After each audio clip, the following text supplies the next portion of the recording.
हर हर महादेव। 12 ज्योतिर्लिंग में आज ये वीडियो है हमारी 9वीं ज्योतिर्लिंग, जिसे हम बैद्यनाथ धाम के नाम से जानते हैं।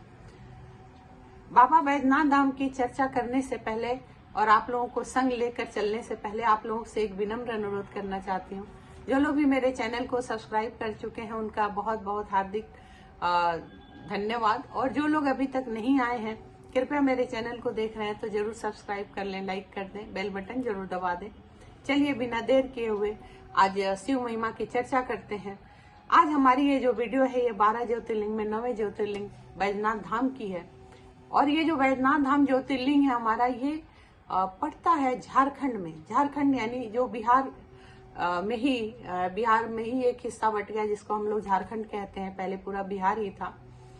और ये जो मंदिर है ये हमारी 9वीं ज्योतिर्लिंग की मान्यता मिली है। इस मंदिर को, इस ज्योतिर्लिंग को बड़ी महत्वपूर्ण ये ज्योतिर्लिंग है। हर तरह से देखा जाए, आप अगर सावन के महीना है तो देखेंगे कि इसमें लाखों लाखों की भीड़ आती है। लाखों लाखों कांवरिये लोग श्रद्धा पूर्वक कांवर लेकर जाते हैं और भगवान भोले शंकर का अभिषेक करते हैं। कहते हैं कि जो भगवान वैद्यनाथ हैं, जो भोले शंकर यहाँ वैद्यनाथ रूप में जो स्थापित हैं, भगवान वैद्यनाथ को हमारे शास्त्रों में कि वैद्य कहते हैं, यानी डॉक्टर। पुराने जमानों में वैद्य ही कहा जाता था, आजकल डॉक्टर बोलते हैं। तो इनको डॉक्टर की उपाधि मिली है और डॉक्टर के रूप में ही इनकी वहां पूजा होती है। कहते हैं कि जो जिसको भी अगर कोई कष्ट है, कोई रोग है, तो वो सारा कुछ यहाँ पे दूर हो जाता है। अगर कोई चला गया यहाँ तो उसके सारे कष्ट दूर हो जाते हैं।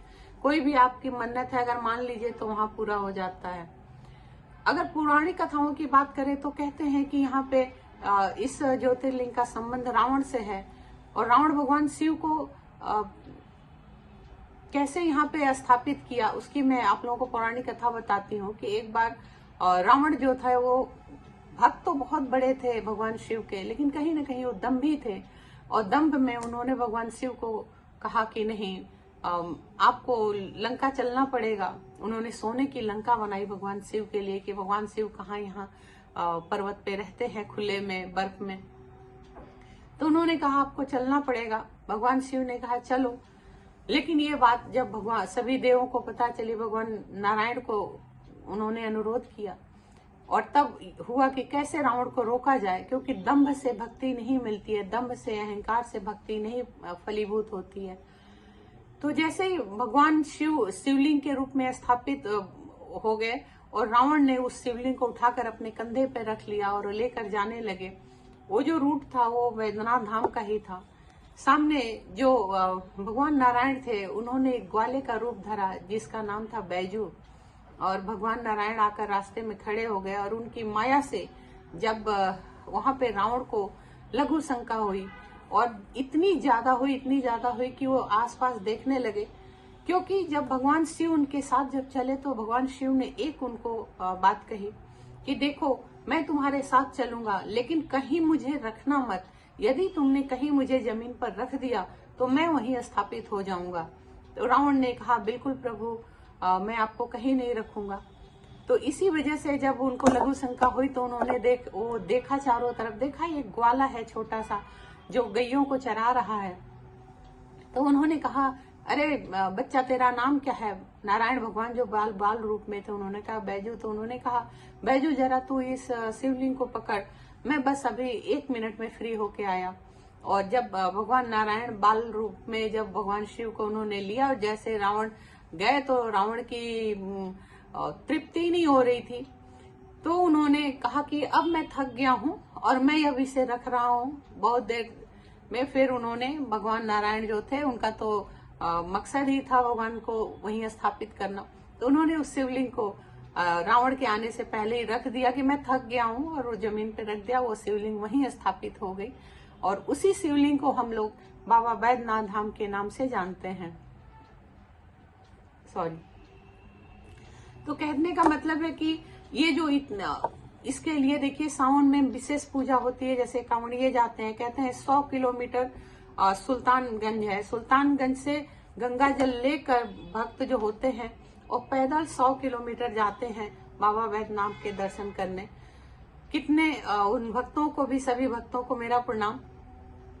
कहते हैं कि जैसा मैंने कहा कि जब तपस्या के दौरान रावण ने अपने सिर को 9 बार काटकर भगवान शिव को अर्पित किया था मनाने के लिए, तब भगवान शिव ने उनसे 10वीं बार उन्होंने अंतिम सिर काटने वाले जब रावण थे, तब भगवान शिव वहां प्रकट हुए और रावण को वरदान मांगने को कहा था। उसी एक चीज मैं यहाँ पे और क्लियर कर दूं कि रावण को दशानन इसीलिए बोलते हैं। रावण के 10 सिर नहीं है, 9 बार उन्होंने सिर को अपने काटा था और 10वीं बार भगवान शिव ने प्रकट होकर उनको रोक दिया था, तो उसीलिए इनको दशानन बोलते हैं। कहने का मतलब कि जब भगवान शिव प्रसन्न हुए, उन्होंने जब प्रकट होकर दर्शन दिया, तब उन्होंने तब वो तैयार हुए, क्योंकि रावण की डिमांड ही यही थी कि आप लंका चलकर वहीं रहिए। तब भगवान तैयार हुए कि चलूंगा, और इस तरीके से वो शिवलिंग को लेकर गए थे। कहते हैं कि जब जो बैजनाथ धाम है वो इसी यहीं पे स्थित हो गया। और सबसे बड़ी चीज जो यहाँ दर्शन का है, आप लोगों को बताऊं कि प्रातःकालीन जो पूजा होती है वो जो जनता के लिए जो पट खुलता है, वो मंदिर का खुलने का समय है सुबह 4 बजे और दोपहर 3 साढ़े 3 बजे से 6 बजे तक मंदिर फिर बंद होता है, क्योंकि इस दौरान कहते हैं कि भगवान का फिर सुव्यवस्थित किया जाता है। जो भी चीजें हैं उसको हटाना, भगवान को फिर श्रृंगार करना, ये सब होता है। भगवान को फिर से पुनः उनको वस्त्र वगैरह सब कुछ बदला जाता है, पूरा श्रृंगार होता है कहने का मतलब। तो जब भी फिर शाम को मंदिर खुलता है, शाम को 6 बजे से रात 9 बजे तक पुनः आप दर्शन कर सकते हैं। बाबा बैद्यनाथ को देवघर के नाम से भी जानते हैं, ये भी मैं क्लियर कर दूं। और हिंदू धर्म में हमारे बहुत फलदायी है, बहुत मान्यता है बाबा बैद्यनाथ धाम की। कहते हैं कि जो महान विद्वान जो रावण के भी भक्ति से जो प्रसन्न हो जाए, वो हमारे भगवान शिव हैं, भोले शंकर हैं। वो राजा रंग नहीं देखते, अमीर गरीब नहीं देखते, दैत्य दानव नहीं देखते, मनुष्य नहीं देखते, देव नहीं देखते। तो कहने का मतलब कि वो भोले शंकर हैं। जो भी 2 बेलपत्री चढ़ाकर उनको श्रद्धा भावना से पूछता है, वो उसके हो जाते हैं, उसकी मनोकामना पूर्ण कर देते हैं। और कहते हैं कि यहाँ अपने सच्चे मन से मांगी हुई जो भी आपकी जायज मनोकामना है वो जरूर पूर्ण होती है। तो कभी भी, जैसा मैंने लगभग हर वीडियो में कहा है, कभी किसी के लिए नाजायज कोई कहीं से मन्नत नहीं माननी चाहिए। जब भी माने अपने परिवार के, अपनी खुशियों के लिए, अपने जरूरतों के हिसाब से मन्नत माने। यहाँ का भी ये है कि अगर आपने जायज मन्नत मानी तो भगवान वैद्यनाथ आपको खाली नहीं छोड़ते, आपकी झोली जरूर भर देते हैं।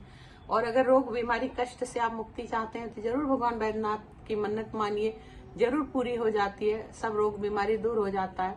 और कहते हैं कि ये जो स्थान है अद्वितीय है, ज्योतिर्लिंग के साथ साथ ये शक्ति पीठ भी है। शास्त्र कहता है कि माता सती का जो हृदय था, वो हृदय इसी वैद्यनाथ धाम में गिरा था। माँ सती के 51 जो टुकड़े हुए थे उनके शरीर का, वो फिर कैसी वीडियो में मैं बताऊंगी। बाकी एक संक्षिप्त में मैं आपको बता दूं कि जो माँ सती हुई थी तो भगवान शिव लेकर उनको घूमते रहते थे इधर उधर वाव विवल होकर। उस समय भगवान नारायण ने अपने चक्र से भगवान शिव को पुनः सही करने के लिए, उनकी मेंटल स्थिति को सही करने के लिए कह सकते हैं हम आज की भाषा में, उन्होंने सती के चक्र से अपने टुकड़े कर दिए थे। 51 टुकड़े हुए थे, उसमें जो माता का अलग अलग गिरे जाकर जो हृदय था वो इसी वैद्यनाथ धाम में गिरा था। तो ये शक्ति पीठ भी है ज्योतिर्लिंग के साथ साथ। और इसीलिए मंदिर के शिखर पर बाबा भोले शंकर और माँ पार्वती के जो है वो गठजोड़ बांधा जाता है, यहाँ की ये मान्यता है। जबकि अमूमन किसी मंदिर में आपने नहीं सुना होगा, लेकिन बैद्यनाथ धाम एक ऐसा स्थल है, एक ऐसे ज्योतिर्लिंग है जहाँ दोनों गौरी शंभु शिव शंकर भोले शंकर माँ गौरी का गठबंधन किया जाता है। रेशमी धागा होता है जो आप वहां पे बांधते हैं, अपनी मन्नत होती है तो भी आप बांधते हैं। और कहते हैं कि जिनका भी जो वैवाहिक जोड़ा यहाँ पे जाता है, यानी पति पत्नी जो भी जाता है, उनको उनके जीवन में सुख शांति और समृद्धि बनी रहे, प्रेम बना रहे सदैव, उसके लिए भी ये धागा बांधा जाता है। और ये कहने का मतलब, ये कथा भी हमें यही सिखाती है कि कितने भी आप शक्तिशाली हो जाएं, कितने भी सामर्थ्यवान हो जाएं, कितने भी पैसे वाले हो जाएं, कितने भी राजा हो जाएं, लेकिन अहंकार को मत पालिए। देखिए, हमारा शास्त्र बहुत विचित्र है। ये हर चीज में इस चीज को जिक्र जरूर करता है कि अहंकार मत पालिए। अहंकार जो होता है इंसान को कहीं ना कहीं, कहते हैं विनाश काले विपरीत बुद्धि, अहंकार आपके बुद्धि को भ्रमित कर देता है। और जब बुद्धि भ्रमित होती है तो आपके सोचने समझने की, बोलने की सारी क्षमता खत्म हो जाती है। तो अहंकार कभी ना पाले, बुद्धि को भ्रमित ना करें, बुद्धि को जागृत रखें, क्योंकि बुद्धि जो है वो हम प्रारब्ध से लेकर आते हैं और विवेक जो है वो हम अपना जैसा चाहे वैसे सोच सकते हैं। विवेक और बुद्धि भी एक सिक्के के दो पहलू हैं, तो इसका जरूर ध्यान रखें, कभी भ्रमित ना हो, बाबा पर पूरा भरोसा रखें।